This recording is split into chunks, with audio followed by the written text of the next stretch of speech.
We all need to deal with rotten logs on our campground. If you're unfamiliar with this repair, it can seem overwhelming, but it's actually much easier than you'd think. Rotten logs may cause a problem on the exterior or interior of the cabin, even both. You may see black rotten logs. Inside the cabin, you may notice a musty or odd smell. This is probably caused by wood rot. If you notice any of these issues, the rotten logs need to be replaced. To begin, start by drilling a few holes into the log around the rotted area. You may only need to remove a portion of the log depending on how bad the rot is. You don't need to remove the entire log if it isn't necessary. Use a reciprocating saw to cut out the bad log.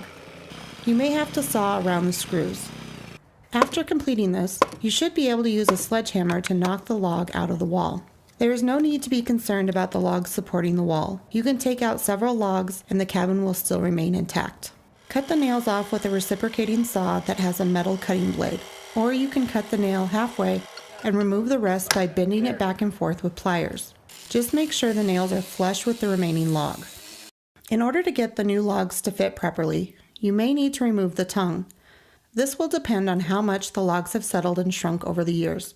If you are replacing more than one log, you may only need to remove the tongue from the bottom log. This can be done with a sander, planer, or skill saw. You should be able to either pound or slide the new logs into place. They should fit snugly.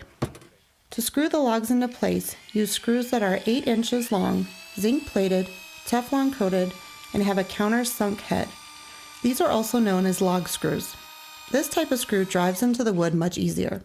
If you are replacing several logs at once, drill the screws down into the log below.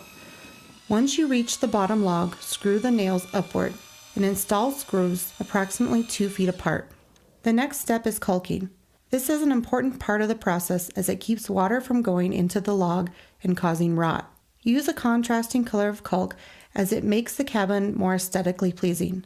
Also, make sure to caulk before you stain. If you don't, the caulk will not properly bond to the wood. Dab some caulking onto the top of the screw heads. This helps seal them and prevents rust stains. If you make a mistake with the caulk, wait until it is completely dry and scrape it off with a putty knife and recaulk. Depending on the climate, it may take up to 3 to 4 days for the caulk to fully dry, but once the caulk is dry, it's time to stain.